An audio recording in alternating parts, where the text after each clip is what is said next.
I started the project about 10 years ago.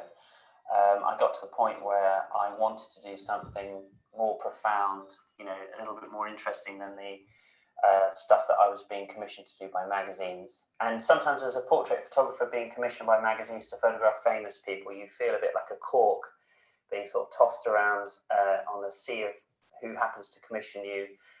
So it's quite exciting. 1 minute you can be photographing Penelope Cruz, the next minute you can be photographing Tony Blair.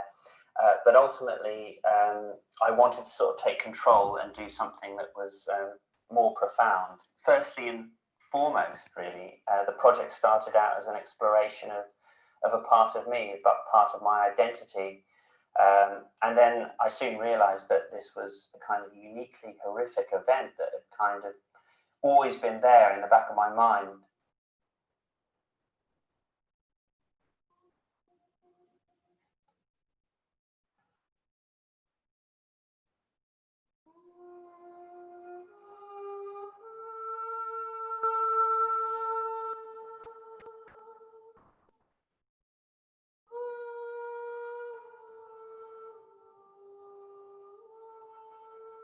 To me, it seemed an obvious project to do, and a good time to do it, because I think a lot of the survivors that I've met earlier on in their lives haven't really wanted to talk about what they experienced in any great detail, or wanted to put it behind them.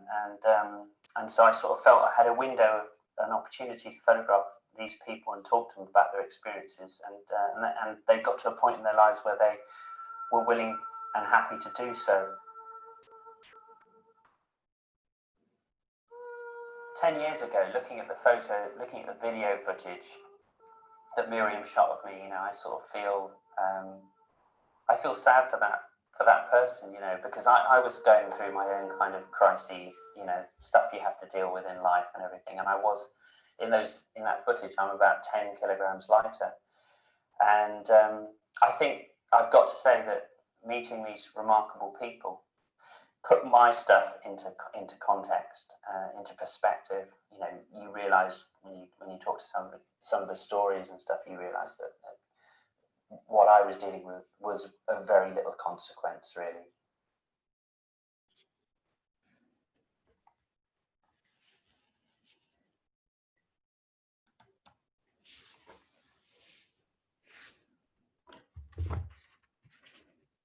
Welcome, everyone. I'm Miriam Hechtman, and tonight I'm so happy to be able to bring you this special event with Dunera Project. I'd first like to acknowledge that I'm meeting you all here tonight on the traditional lands of the Gadigal, Bidjigal and Birrabirragal clans who traditionally lived on the Sydney coast. I would like to pay my respect to elders past, present and future, and extend this respect to all First Nations people living, working or visiting this area. Tonight we have some very special guests joining us from England, Israel and Melbourne. But before I introduce everyone, I want to take you on a little journey. It's the journey of a book and the power of story and photographs.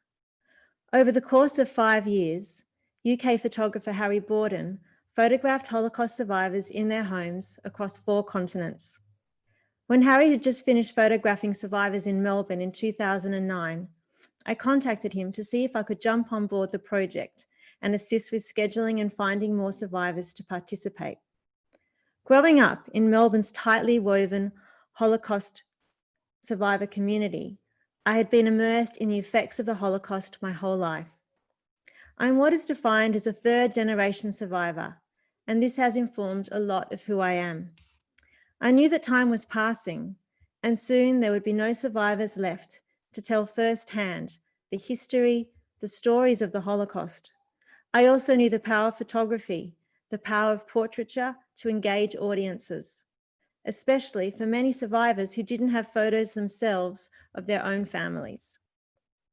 Long story short, Harry said yes, and we traveled to Israel and New York together over the course of 2 years and continued the project until its publication with Octopus on International Holocaust Memorial Day 2017. When a book gets published, it has a launch, media, publicity, sales, and so on. It then gets distributed and shelved, and you hope that it continues to inform and be of relevance to audiences. Survivor, I'm so happy to report, is one such book. Images from Survivor were purchased by the National Portrait Gallery in London. The Australian War Memorial in Canberra acquired 6 prints for an exhibition after the war about the aftermath of conflict. In January 2018, some of the London portraits were exhibited at the London Jewish Museum. And at Photo London, Survivor was judged one of the 10 best photography books by the Krasner-Krauss Foundation. More recently, Harry received an email from a teacher in Melbourne and Mount Scopus Memorial College. Lisa Procel, a Judaic studies and history teacher, emailed Harry that she had been using the book as part of her curriculum on the Shoah with her Year 10 students. And so here we are, all of us, as a follow-up to this news, to all meet online and discuss Survivor and the way we teach the Holocaust. Tonight, we also commemorate Kristallnacht. We remember and we keep remembering and educating. So please welcome our panelists. Harry Borden. Give us a little wave, Harry. He's zooming in from Devon in England. Mount Scopus Judaic Studies and History teacher Lisa Procel is zooming in from Melbourne. Mount Scopus student Jordan Rose is also here with us. Seeing him, there he is on camera.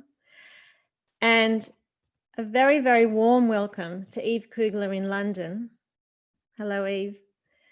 And Sarah Kapelovich in Israel will be joining us. I'm hoping she's meant to be here, but we'll see how we go. She's zooming in from Israel, so let's see what's happening over there. It is such an honour that they are here with us tonight to join the panel. I would also like to say a warm welcome and special hello to all the survivors and their families joining us here. Hello, Relly. I can see Relly. And also to Leanne Bryan from Octopus Publishing, who edited the book and worked very closely with Harry and myself to collate all the biographies of the survivors. Okay, so I first want to introduce Harry, and I think you're unmuted, Harry. Yes.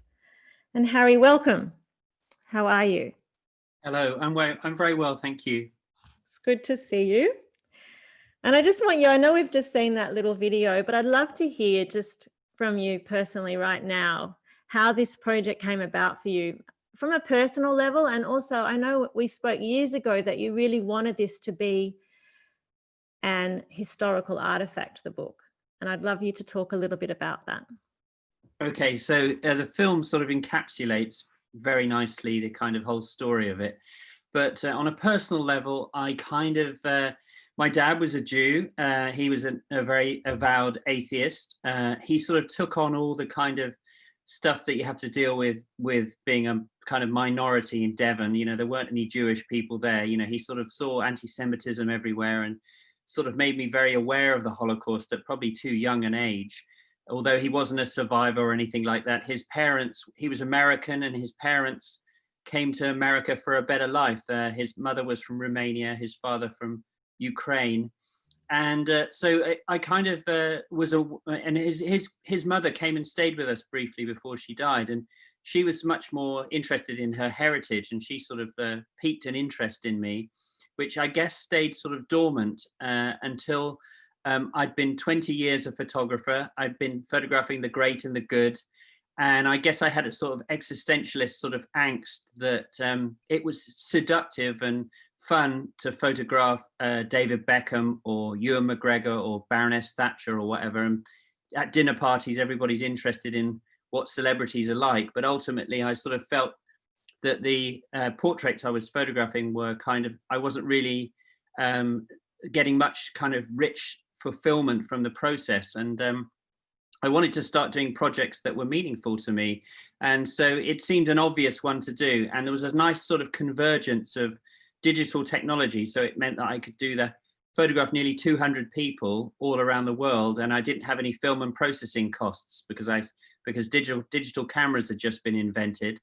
And I think also a lot of the survivors, as I said in the film, hadn't really wanted to talk about what happened. And they came to a point in their lives where they felt it was an important thing to talk about and to sort of speak and have a testimony.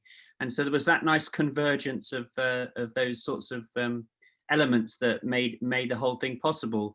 And so really it was a me kind of a midlife crisis in a way, on a personal level. I just wanted to do something with more meaning. I wanted to I felt I had a skill that I needed to put to a useful end, rather than sort of just being subject to who happened to commission me, and the sort of ultimately ephemeral status that one gets from photographing celebrities. You know, I'm still lucky enough to get commissions, but it's the work that I've done, like Survivor, that gives me the most pleasure, really.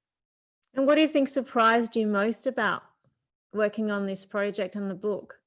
Well, one of the survivors, one of my first subjects, Peter, sort of dictated the way. In the introduction in the book, I sort of talk about how I just sort of had the idea of him to get him to write something down, and he pulled out this beautiful Mont Blanc pen and wrote something. He wrote a beautiful, eloquent piece, which I won't be able to quote off the top of my head, but it was about peace and coming to peace at the end of one's life, and it sort of dictated the approach.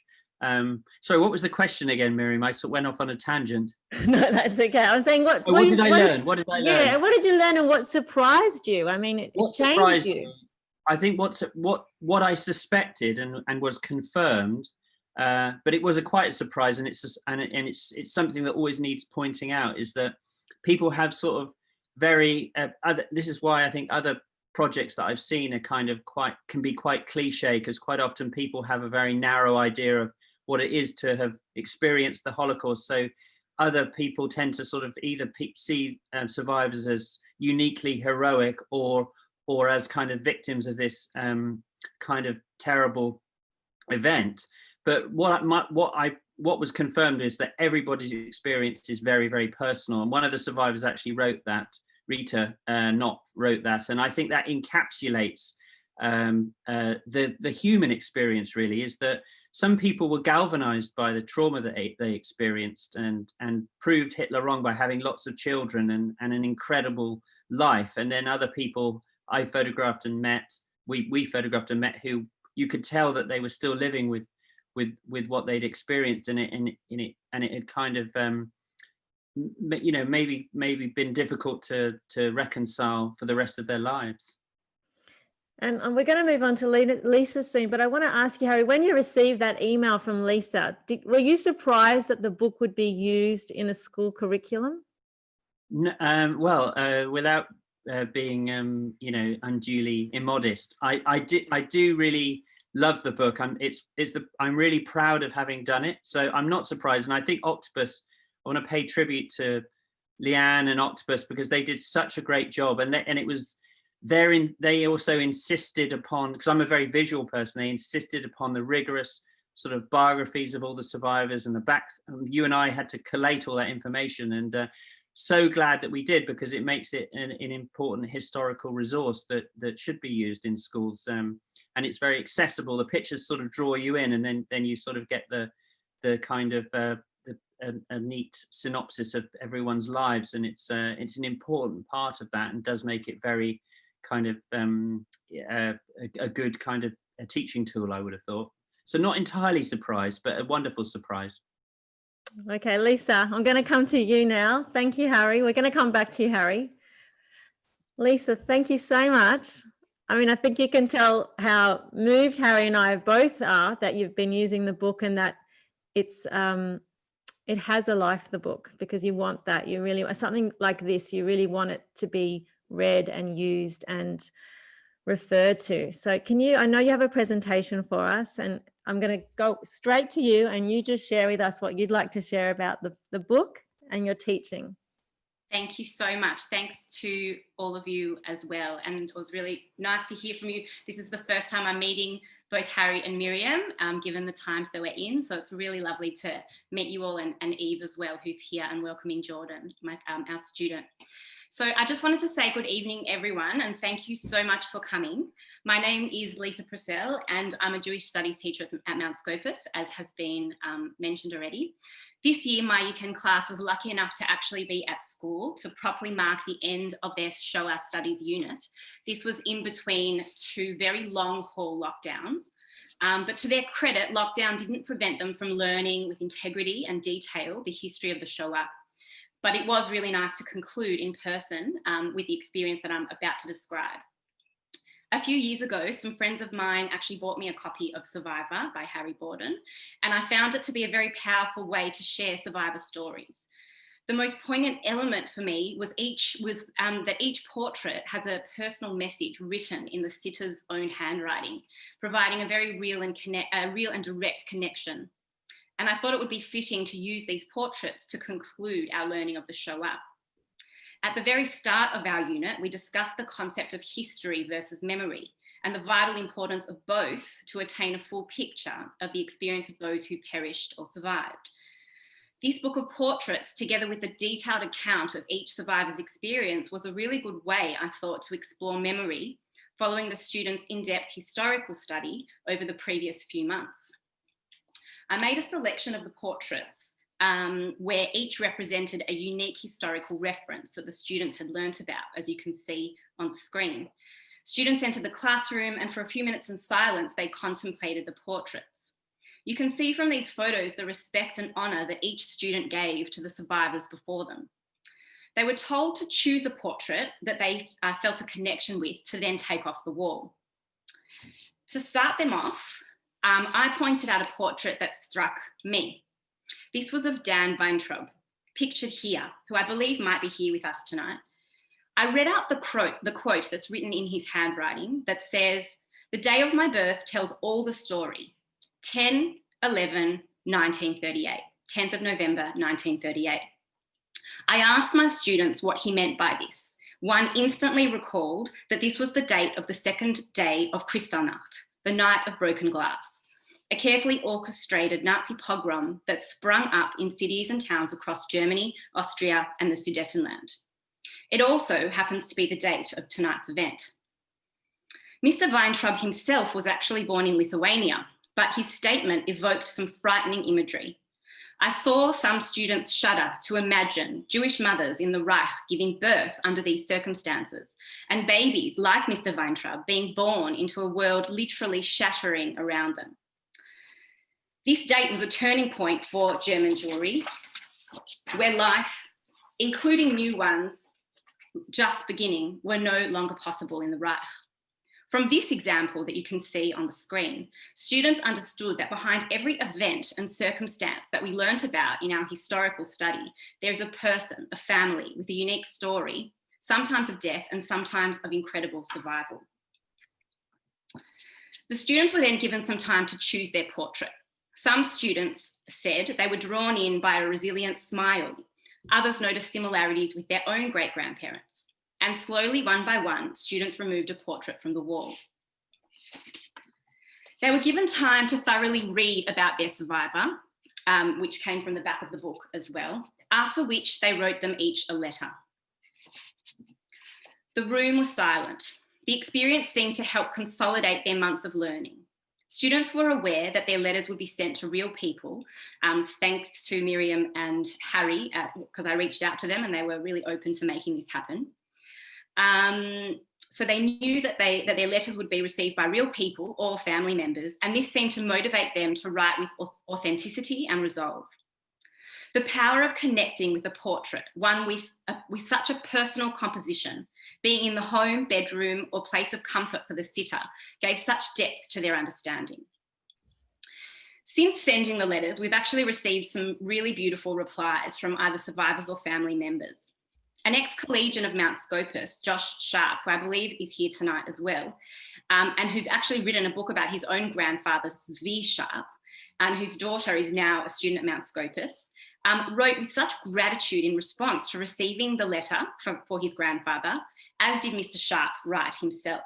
And I believe that that all of them might be here tonight as well. The connections that have been discovered since the development of this event continue to roll in. A colleague of mine, Nikki Breitberg, said her mother-in-law was in the book. She noticed on the advertising material. Another woman, Orna Tuckman, noticed that her mother-in-law was in the book and received a letter. It's just been so touching to all of you, and I believe you're all here tonight, that you've reached out from this experience. But most powerfully, a student in my own class, Jordan, who's here, who's going to read some of the letters tonight for us, his great-grandmother was in the book. Jordan, unfortunately, was absent the day that we did this activity, which is unfortunate, but his mother alerted me to the fact that his grandmother is in the book, pictured here, Mary Elias. Jordan's great-grandmother and Linda's grandmother is pictured here, as you can see, in a portrait. For Linda, this portrait is exactly how she remembers her grandmother, sitting in her bedroom. She explains that having her handwriting in print is so special. English was Miss Elias's third language, and she didn't complete high school, yet she had such beautiful and refined handwriting. This reminds Linda of how much pride and care her grandmother took in everything that she did. And these values are immortalised in the book and represent not just Jordan and Linda's personal story, but also provide us with a gateway to the experience, including the Year 10 students, to connect. So from a simple lesson plan idea, it's come to mean so much more than we ever anticipated. And I wanted to take the opportunity to thank Miriam and Harry and Dunera for initiating the event and giving honour to the survivors once more, but also for including the next generation in the conversation. I want to especially thank the Year 10 students. Those of you who are here tonight, I hope that there are some of you out there. You're the future leaders of the Jewish community, and it'll be up to you to continue to tell and honour these stories. There is some worry in the general community that without first-hand connection to a survivor, the memory and lessons of the Shoah will fade. Your authentic interaction with survivors through these portraits, following a rigorous study of the history, proves otherwise. We hope you can harness the meaning you felt when writing your letters and pass them on to the generation that follows you. To me, that's the real purpose of tonight's event, to honour you and your role in our future. Thank you everyone for listening to that. I'd like to now call upon Year 10 student Jordan from my class, whose grandmother I mentioned is featured in the book, to actually read out some of the letters that were written by the students to the survivors. And we're very lucky to have Eve Kugler, one of the survivors whose letter is going to be read here tonight as well. So over to you, Jordan. Thank you very much, Ms. Procel. The first letter I will be reading today is from Brandon Pager to Zvi Sharp. Dear Zvi Sharp, I'm a Year 10 student studying Holocaust Studies in Melbourne, Victoria. We were doing an activity where we had to choose a Holocaust survivor based on their portrait and who we connected with the most. I chose you because in your photo you appeared proud and honoured to still be alive after the monstrosities you had to endure in your life. Just the thoughts of being split up from my family gives me shudders. Yet, you managed to survive these events and situations that sound so terrifying and frightening. And I don't have words that can describe, and that don't have words that can describe them.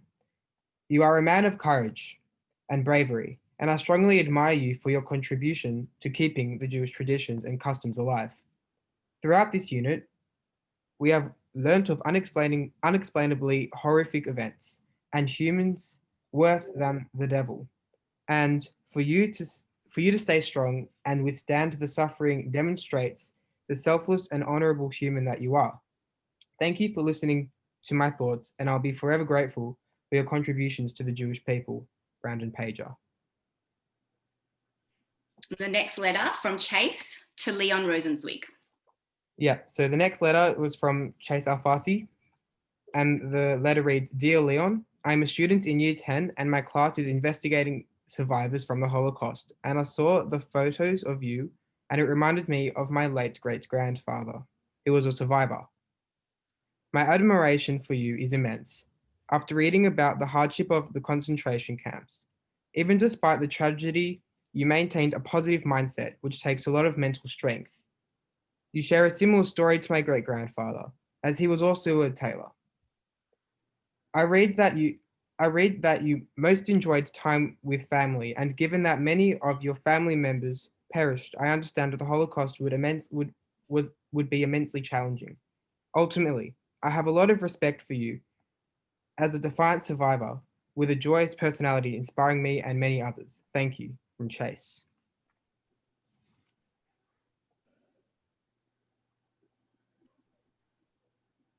The final letter is from Kaylee to Eve Kugler, who's with us tonight. So Eve, this one you've read before, but it's for you as well. Yeah, so from Kaylee to Eve, the letter reads, Dear Eve, I'm learning Shoah in my Jewish studies class at school. In class, we did an activity to complete our Shoah unit, in which photographs of survivors of the Shoah were stuck onto our classroom wall, and we chose one photograph of one survivor that we felt a connection to or resonated with. I chose your photograph. Your infectious smile really spoke to me.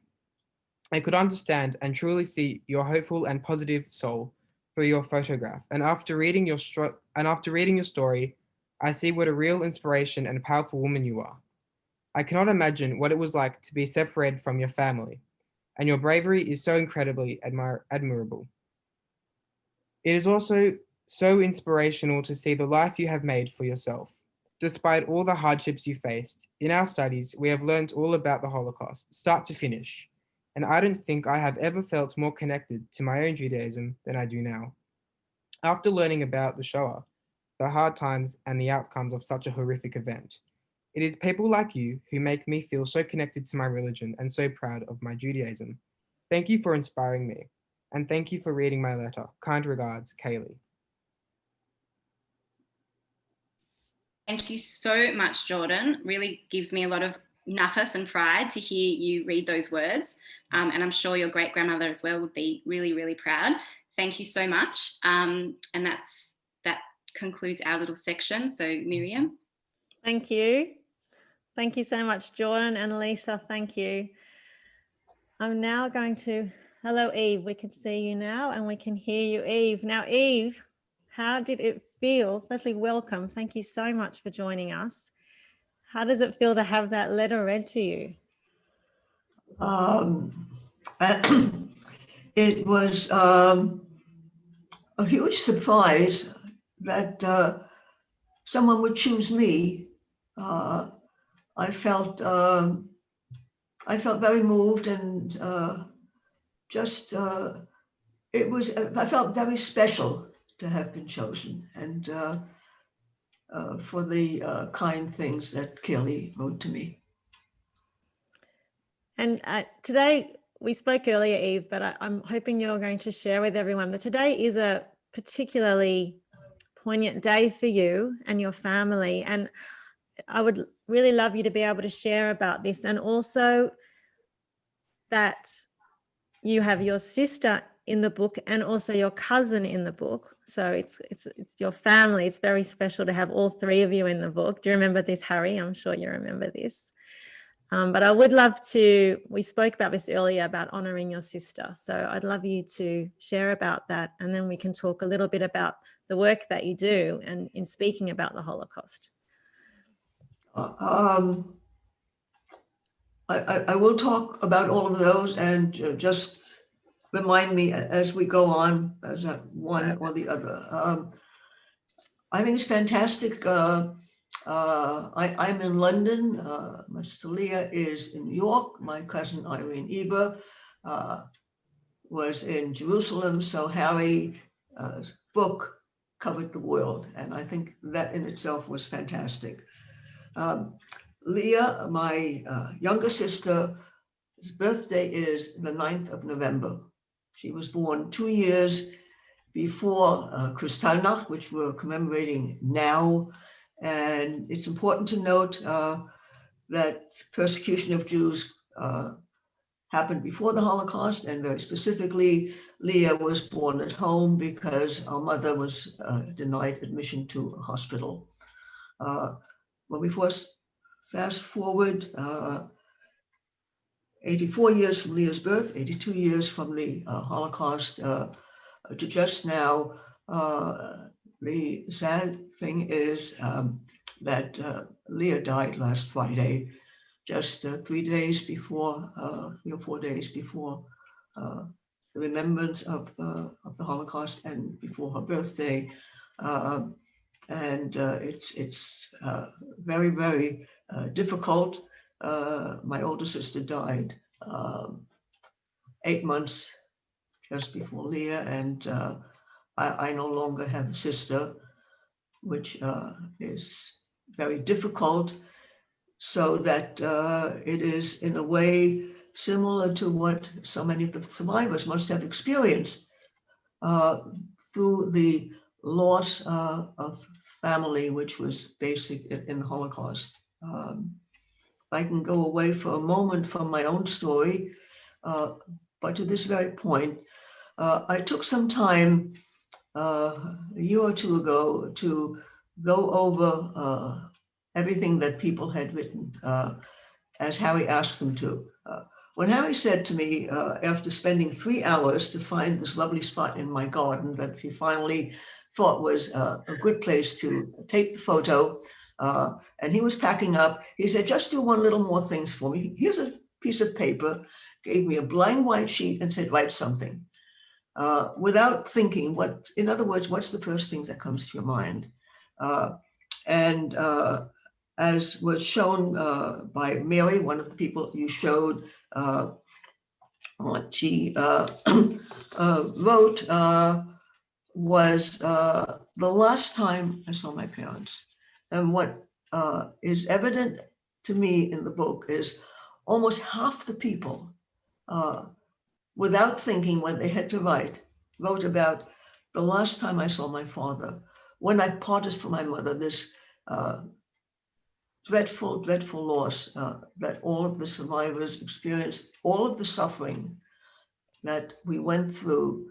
The most difficult remembrance is of the loss of family and when that happened. So Leah, I miss greatly, and I just want to say that I'm here as a remembrance and a testimonial to her. It's not really about me, but I will talk about whatever you want about myself. So Thank you, Eve. Thank you. And I really want to honor Leah as well, and I think we all do. And I want to know, do you still do a lot of speaking about the Holocaust and your story? Are you able to go out and... Yes, we have an organization in London, the Holocaust Educational Trust, that arranges talks in schools everywhere in the United Kingdom.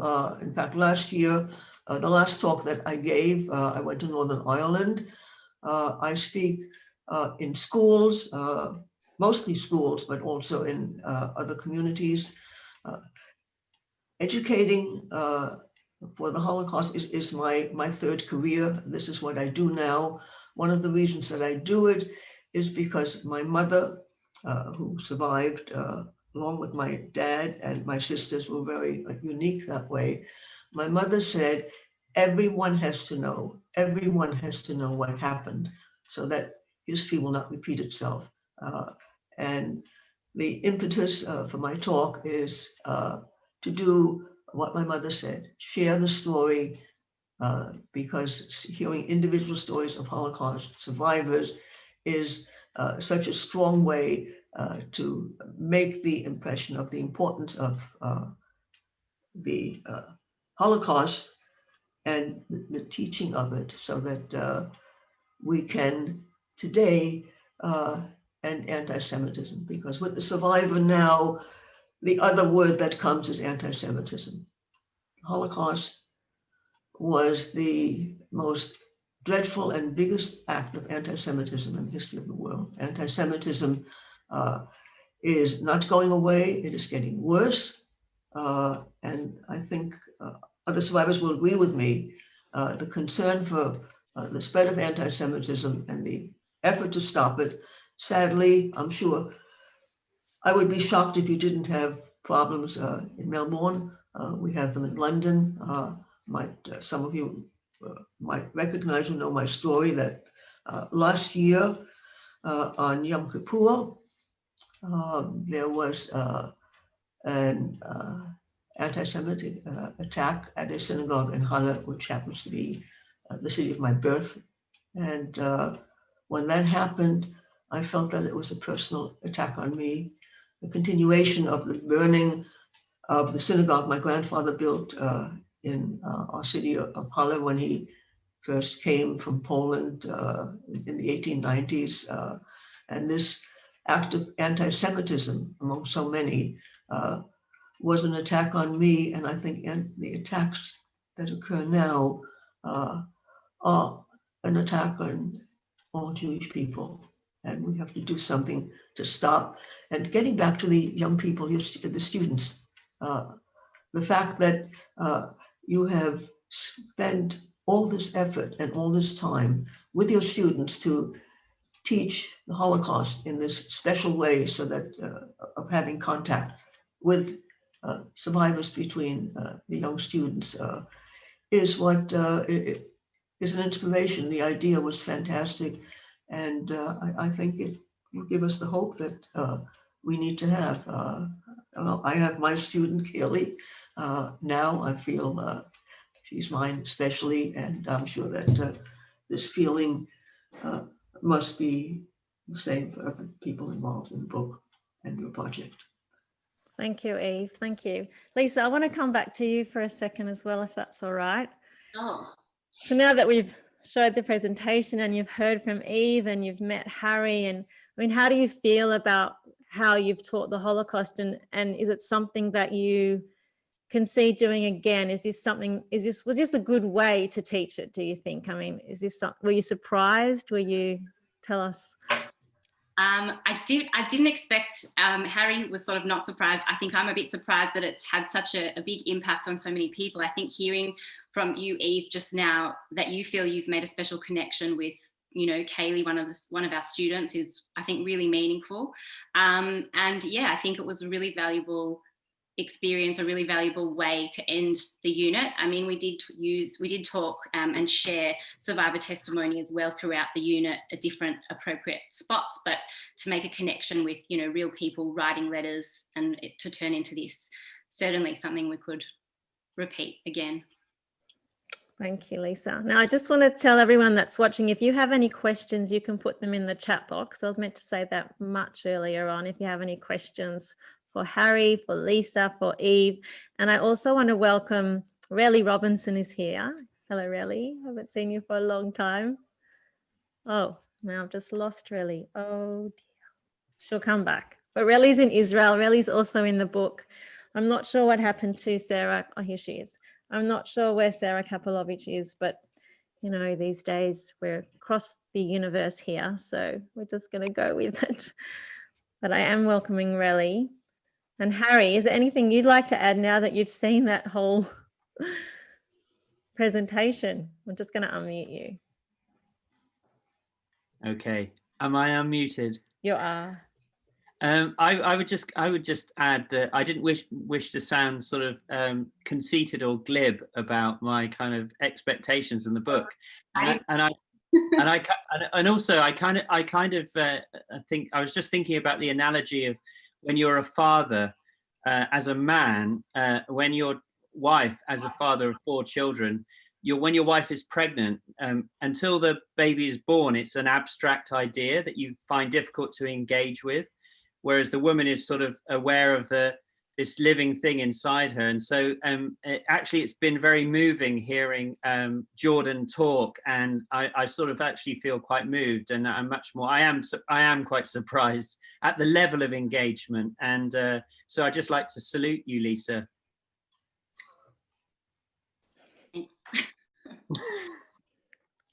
No, I think that would be you know, that's what I'd like to say is that yeah, I mean, when you actually see the practical, you know, you listen to the letter that Kaylee wrote to Eve, and the way that it's impacted on Eve is actually very touching and very moving.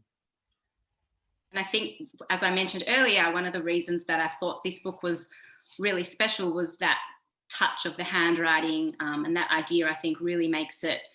And I suppose the letter writing, I just made that connection now that the students wrote handwritten letters. I just made that now, but really quite a different way of connecting with survivors is their story, but also seeing their handwriting and the beautiful way that they were taken, the photos taken.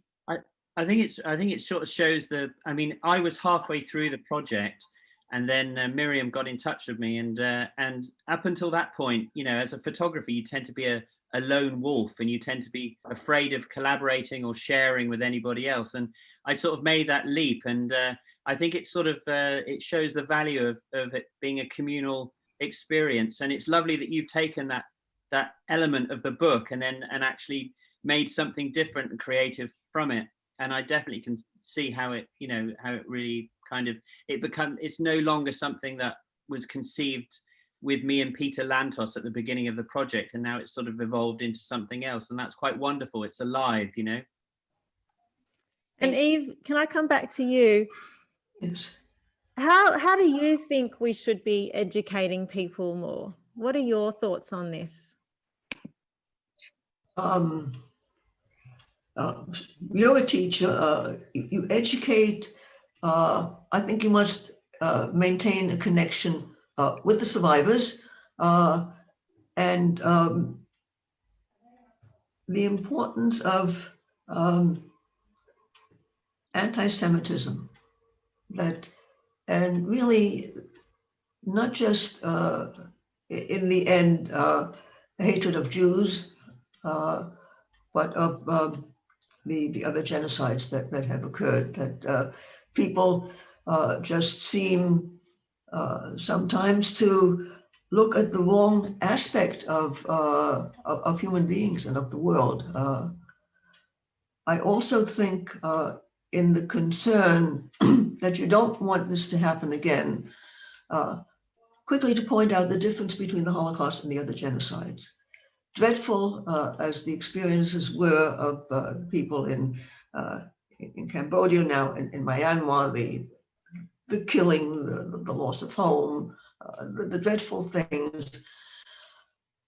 Those are one group of people in a country against another group.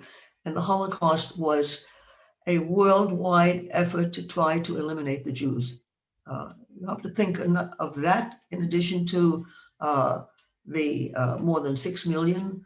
I think it's important to point out to the students that more than 1 million of the Jewish people who perished in the Holocaust were children, that they have to realize it's just like them. It could happen to anybody, and that they have to know the history that you teach, both of the Holocaust and the historical aspect from Kristallnacht all the way to the end of the liberation of the camps in Auschwitz and Bergen-Belsen in 1945. But then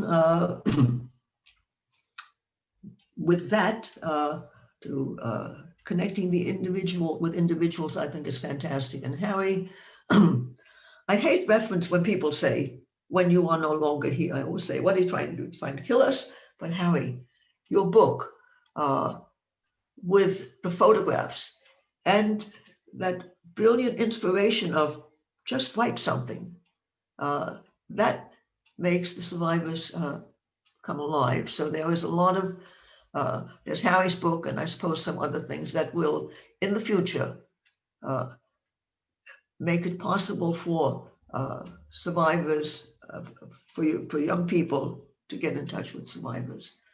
And I think in a way, I sometimes quote Elie Wiesel. They learn about the history, they read the words of survivors, and they become witnesses.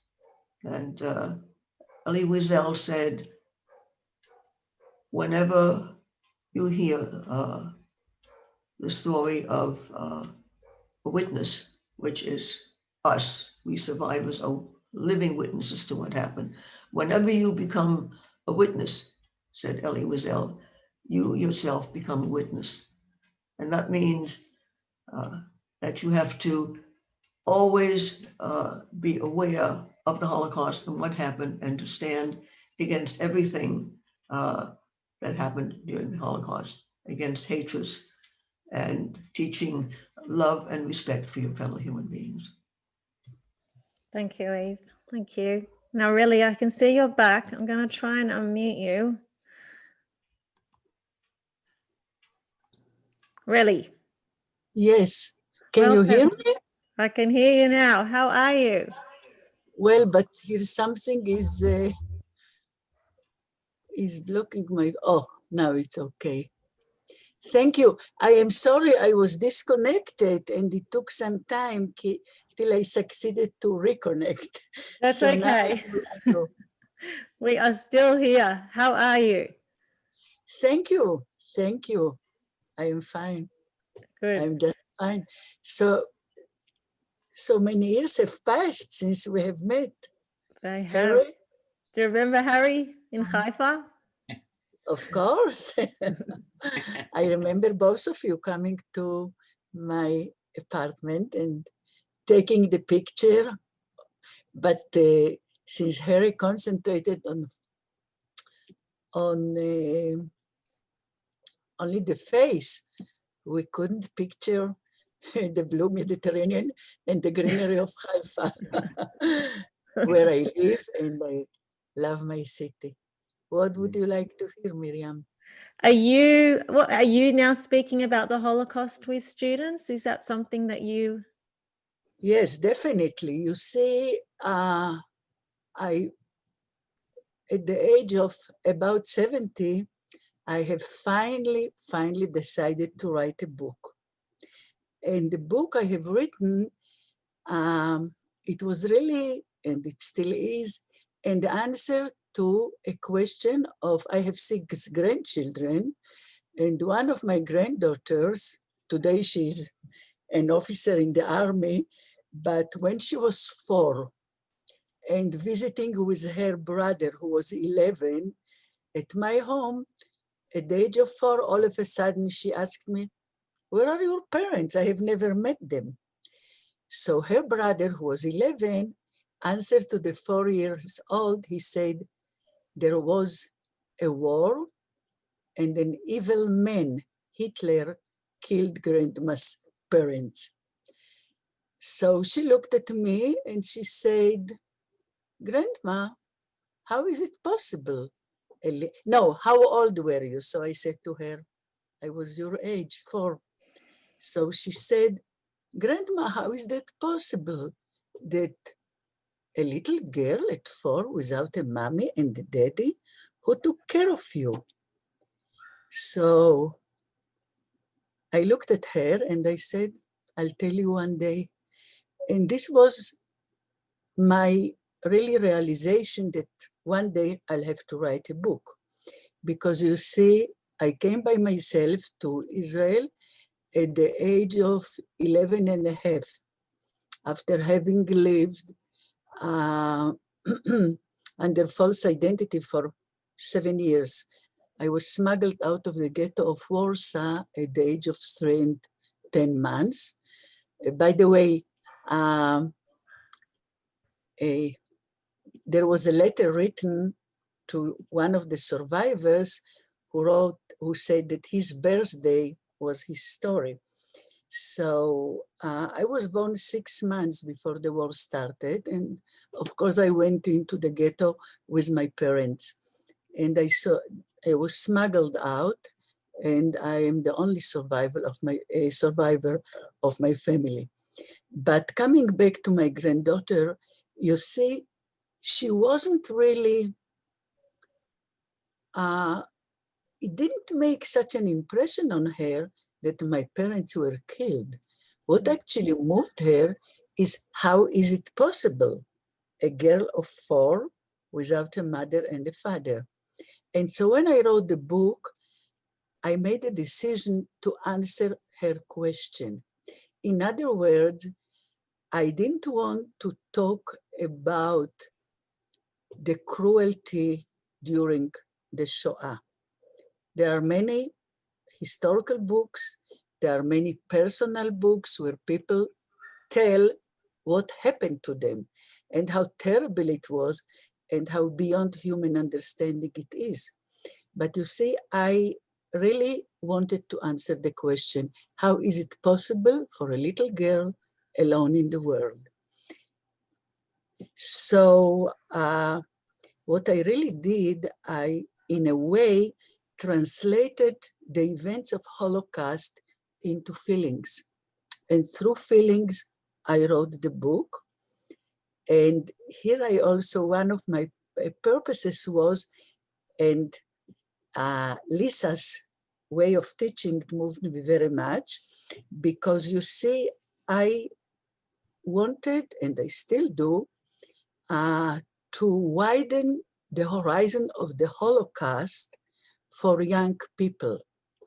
And in doing so, helping them to identify, hopefully to remember. So I concentrated on the human aspects, meaning on bravery, on humanity, on the willingness to help others while endangering your own life. You know, like the righteous of the nations, those people who saved my life and saved many other lives. So, and despite my difficult childhood, and I actually was and still am an optimistic person, because you see, I always looked for light in the ashes. So my book in Hebrew is Dola or Me'efer, meaning like bringing from a deep well of darkness the light. Now, it was published in Israel in 3 editions and won the prize of Ministry of Education. And the prize was to translate it into English so it could be read abroad.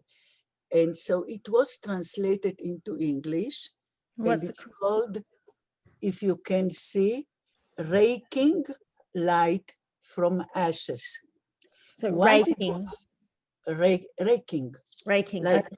I know we can't see the whole. Can you hold it up a bit more? Yes. Yeah, that's it. Raking light. Light from ashes. From ashes. Okay. Now, when it was translated, I contacted someone, and it was put on Amazon, and it's still there. And you know, as I say, Amazon, some of you know, has about 4 million books. So I have put the book on the longest bookshelf in the world. And as I follow it, I see that it's being read in the States, Canada, in the UK, even in Australia, Japan, and India. And you see, it's important that it carries the messages which I really wanted to bring up and to make young people aware. And as Eva said that she has been speaking at schools, I can only tell you that till now, I gave 158 talks about this book, beginning with children in elementary schools, junior high, colleges, universities, kibbutzim in Israel, private groups, and all kinds of institutions, even of blind people, deaf people, and even on Zoom to Canada and to the United States. So it carries the message. I also emphasize in the book, I talk about what does it mean to be an orphan. And it's sort of a black hole in one's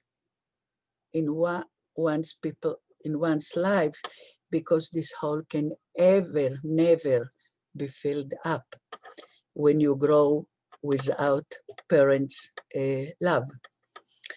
Also, I speak about false identity. Now, I believe that some of you have met survivors, and many of them, Harry, in your book, who survived under a false identity. Now, as I say, it's an expression, but try to think what's behind it. You see, like at the age of 4, one day I woke up in a strange environment, with people that I didn't know. And the very same day, they changed my first name, and I had to call them mommy and daddy. And I met their family, my new uncles and aunts. And of course, they told me that it's our secret, that we are playing, that no one should know who I really am. They changed my name from Reli to Lala. Lala is a doll in Polish. And so the man told me, because I had blonde curls and blue eyes, and because it means a doll, I kind of like that name. But when you think of it, during the war, on one hand, I knew that I cannot tell anyone who I am. At the same time, I was growing up at their home. And of course, if I did something wrong, I had to tell, like, let's say if I broke a glass. So the conflict of knowing on one hand that you live in a lie, you are pretending. On the other hand, you have to tell the truth. So it's really a very deep within a conflict within the person. On the other hand, when the war ended and they told me what had happened to my parents, and they said that they have adopted me, and now I am growing and I'll continue to grow as a Polish girl, although I was born Jewish. Now you see, at the age of 6, I didn't understand what it meant to be Jewish. I did understand that it must be something very wrong, very bad, if my mom and dad were murdered because they were Jewish. So after the war, willingly, within myself, I hid my Jewish identity. I wouldn't tell it to anyone at school. You see, I didn't have a personal friend that I could share this secret with them. So again, I kept living with deep secret within myself. And some of the survivors, actually all of us, can tell you that one cannot understand how were we actually given our life. I mean, yes, there are facts. Eva can tell you what happened to her mother, to her father, to herself, to her sister. I can also tell, but there is no understanding. And you know, there is luck, there is karma, there are coincidences. And maybe I'll just tell you very, very briefly how I was discovered, because after the war in Poland, I just hope that no one will know about me and no one will find me. But you see, already in 1945, in October, when a survivor from Poland arrived into Tel Aviv, and he was sitting in a coffee shop, talking to a friend of his who was living in Israel from before the war. And the one from Warsaw said to him, look, I am looking for a family in Tel Aviv, the Glovinsky family. So he says to him, why are you looking for them? What, is it your family? He said, no, but I know a little girl, Reli Glovinsky, who was saved by a Polish family, and now she lives under her false identity as Lala Abramovich, but I know that she has a family in Israel, because 2 sisters and 2 brothers of my father came to Israel as pioneers in the 20s of the 20th century. So while they were talking, a man who sat at the other table touched him on his shoulder and said, what family are you looking for? Because I have a friend whose name, so he repeated, Glovinsky. So the guy from Tel Aviv said, look, I have a very good friend, Chaim Glovinsky. And it turned out to be the brother, one of the brothers of my father. So can you imagine by an accidental chat in a coffee shop that someone was listening from the next table? That's how my family knew that I survived. However, it took another, from 1945 till 50, yes, another 5 years till actually I finally came to Israel. But going back to the book, you see, I really emphasize the good in human beings.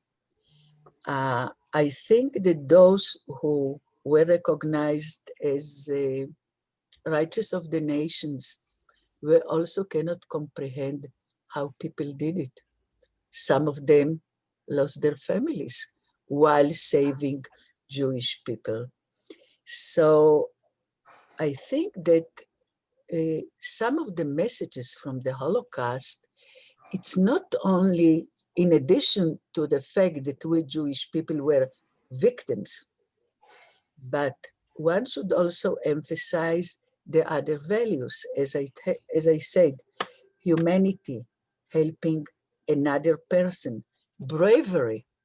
And when I talk about bravery, you see the law in Israel, which was passed, and of course still to commemorate the Holocaust. So it's called Yom HaShoah VeHaGvura. Gvura means in Hebrew, bravery. And when it was decided in the Knesset, they actually meant those Jews who very courageously tried to fight the Germans. Now, I don't know if you know, but there was no a camp, death camp, concentration camp, labor camp, that there, and of course, any ghetto, large and small, that there wasn't some kind of uprising. A small group, but they tried, mostly young people. They knew that they couldn't win against the German machinery, but they, of course, were fighting for the human honor. And for them, like they defined it, to die out of their choosing, not to be murdered. And of course, the partisans in the forests as well. But you see, I wrote and I speak and I believe that we should remember also the bravery of those who were murdered, who did not survive. And I take my parents for an example. They have lived from the establishment of the ghetto of Warsaw till January 1943 in the ghetto, and then another about 10 months in a labor camp, Travniki near Lublin, that eventually there was a massacre, and in one day, 10,000 people were shot and burned in the pits. So I believe that although they didn't fight the Germans, they didn't succeed in surviving, they were brave people, to live in almost 4 years in hell. And another thing, they took the courageous decision to give me a chance to live. They couldn't have known that it will succeed when they gave me away to people that they didn't know. But they hoped. And it was a very hard dilemma for them. I was the only daughter because they were married in 1938. However, they made this courageous decision that again, most of us who are parents and grandparents cannot comprehend this. And while I am saying that it was that they tried to give me a chance to live, because you see, a friend of my parents who lived with us in the ghetto, he knew that family because he was a communist, and that family, Janina and Josef Abramovich, were also communists in the Polish underground. And the plan was that they will hide his daughter and the mother somewhere in Warsaw. But few weeks before that, a Polish servant of theirs from before the war contacted them, and she offered to save the mother and the daughter together. This was a little girl a year older than myself. And of course, that Malet's family accepted this offer. He, at the time, suggested to my parents to hide me with the Abramovich. But 2 months later, that Polish woman who was hiding them and the Jewish mother and the little girl were turned into Gestapo, and they never survived. So my life, it was really like a miracle, because in a way, I took another girl's life that her father made the decision, thinking that he made the right decision. By the way, he did survive the war in hiding and was hidden by the communist members of the party and his friends. So again, I take you back to the luck on one hand, but as I say myself, I survived because of the bravery of my parents, their decision, and the bravery of the Polish people who saved my life. Now, 2 years ago, because of reading the book in English, some teachers in Poland, in the city of Gdańsk, Danzig from before the war, read my book. She did something similar to what Lisa did to her English class. She bought from Amazon 10 books. The students read the book, discussed it. Some of them wrote me, but what was more important, that in 2018, 2 years ago, I was invited to speak in Polish, which I still remember, in the city of Gdańsk at an international conference of teachers and educators from schools named after Irena Sendler. And following that conference, I was approached, and now my book is being translated into Polish in Warsaw, and hopefully it will be published there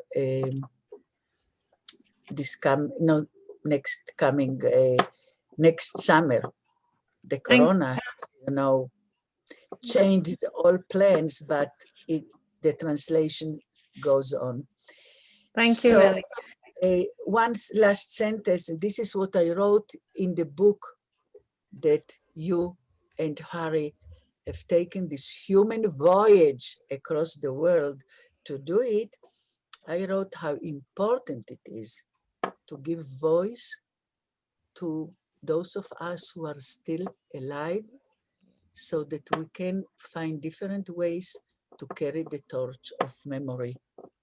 And I think that Harry, with his idea and this outstanding book, and Miriam, with all your energy, and I think that Lisa, when she came across this book, she saw a treasure, and she did a wonderful, wonderful job. Thank you. Thank you very much. Thank you, Relly. Thank you so much. I remember you, and I remember your story so well, and I really appreciate you being here. And we just had a message, and as you can see, it's Dan Weintraub, and I hope I'm saying your name right, Dan. Yes, and I remember you too, Dan. So welcome. And I'm actually just getting a call from Israel. I'm sorry I'm so late. I'm sorry I'm so late. That's okay. But you know, this is some special night. It's the night I was born. So this morning I have a lot of greetings, and I was unable to participate from the beginning. So I'm here, and so did you see that? Did you see Lisa's presentation? Only few words. a huge thank you to you and to Harry for this immense job you did with this book. And every time I touch it, I think you in my eyes, two heroes to make the history once again.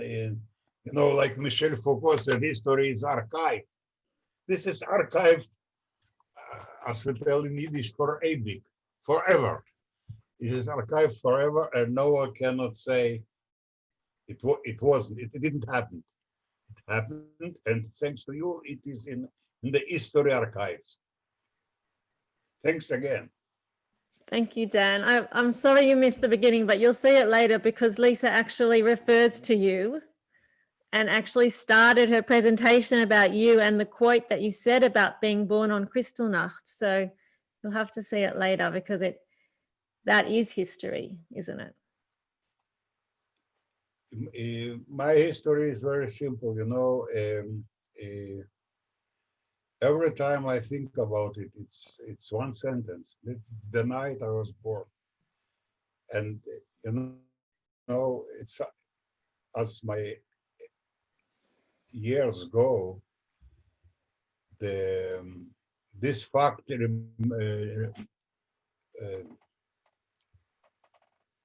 is going up and up.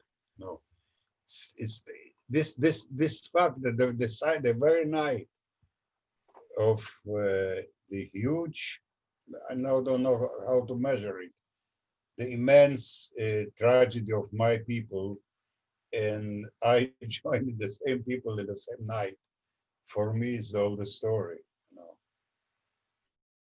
I can't speak about something else, although I remember some being a child at 5, 6 years from ghetto. I remember some stories, but some flashbacks. But this is for me the main. This is my history. November 10. It means the night between 9 and 10, 1938. That's all. Well, Nothing more to tell. No, and we really appreciate you being here.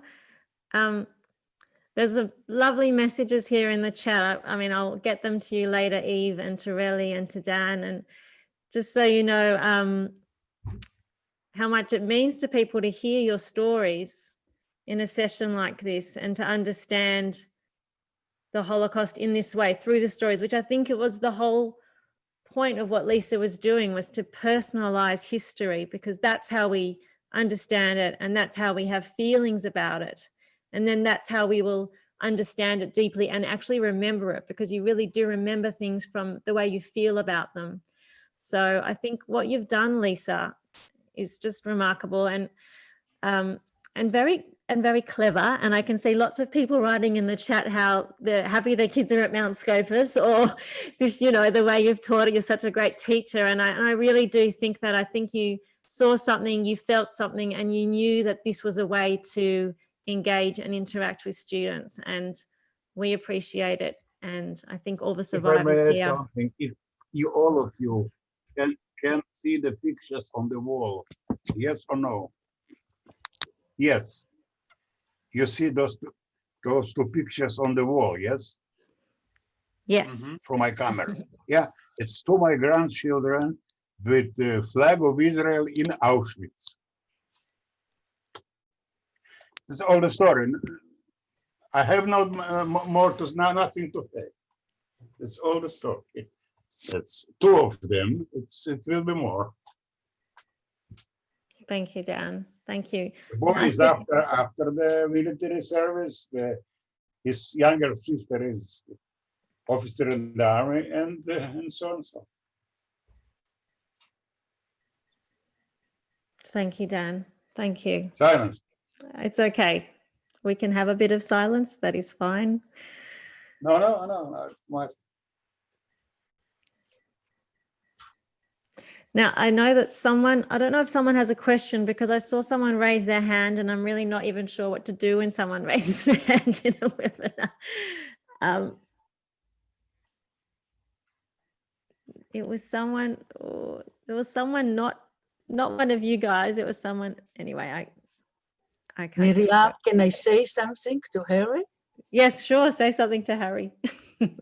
Because as I said, I have thanked many times in writing as we have corresponded on email. I think, Harry, what you have done, first of all, your idea and your original idea, as you also have told us and wrote in the book, was actually to have an exhibition that will be exhibited in different countries, so people will see that behind the Holocaust there were and there still are human beings, each one with a story. In one way, I was sorry that it didn't materialize the exhibition, but you know, a book is something that will go on and it will stay, and you see how it actually expands it, also its wings across the world. And like Lisa has done, who knows, in many other countries, maybe someone else will think of it. So actually commemorating people and events in a book, I believe that it is the most important way. And the way you have taken the portraits, being such an artist that you are, you actually brought not only faces, but the feelings and the inner strengths of us. Thank you very, very much. Thank you, Relly. Thank you. Now I can see it's Henry and Dorothy. Can you speak now? I've unmuted you. Yes, can you hear me? Yes, where are you calling from? Oh, Stenmore, which is outside on the outskirts of London. Hello, Eve. Hello, you Henry, Dorothy. Just to say how impressed I was with the book when it arrived, which is now, of course, some time ago. Most impressive. Thank you. That's all. Oh, thank you. Good to hear from you. Thank you. Now, Can Oh, sorry, go ahead. Go on. Can I say one quick word? Of course, of course. Because of the wonderful book that we have heard about, if I may just say that my book, which is called Shattered Crystals, is available totally free by Googling Shattered Crystals on the internet. And what I would like to say is that it is really, it's a family history that emphasizes the great humanity and courage of my mother and my father. I didn't do anything to survive. I was a child. I was saved.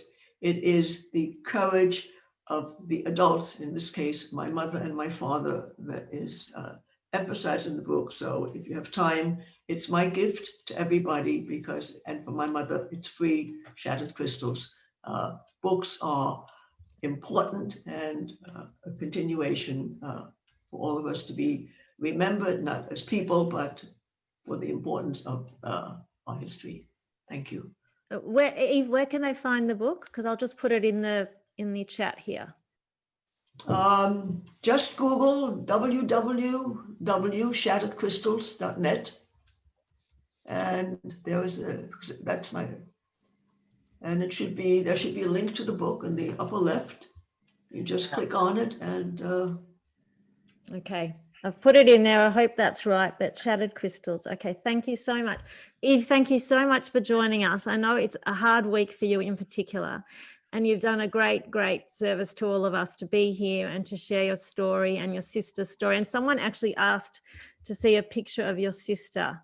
So whoever that is. It's in the book on, I think, in page. the book. And Harry, where can people get the book? I think it's still possible to get copies on Amazon. I've sort of got a few copies that I've been selling, but mainly for people in the UK. But I mean, if anyone wants to get in contact with me, I'll sell them a copy. It might just be a bit expensive. It might be easier to get it in your own vicinity because of the costs of shipping it. I was just going to say, I was just going to thank Relly for her kind words, and also to tell you that there was a little exhibition in London at the Jewish Museum in London, but that was mainly just the UK survivors, and I don't see why there shouldn't be a kind of big exhibition in the future, because I just think it would make I think it'd be a great body of work to have exhibited. So I'm definitely up for future exhibitions. It was just unfortunate with the timings. Miriam and I sort of tried to sort of make something happen, but the book came before. Yeah. Well, we had babies as well, Harry. We had babies. That's what happened. The same age. That's right.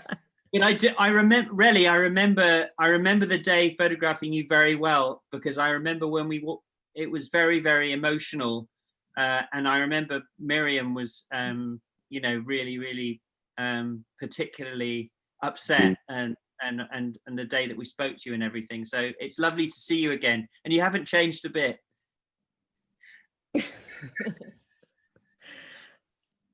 Oh, wait. And I know that my mum's waiting to say something as well. So, Are you waiting? Oh, maybe I'll just mute them. Really?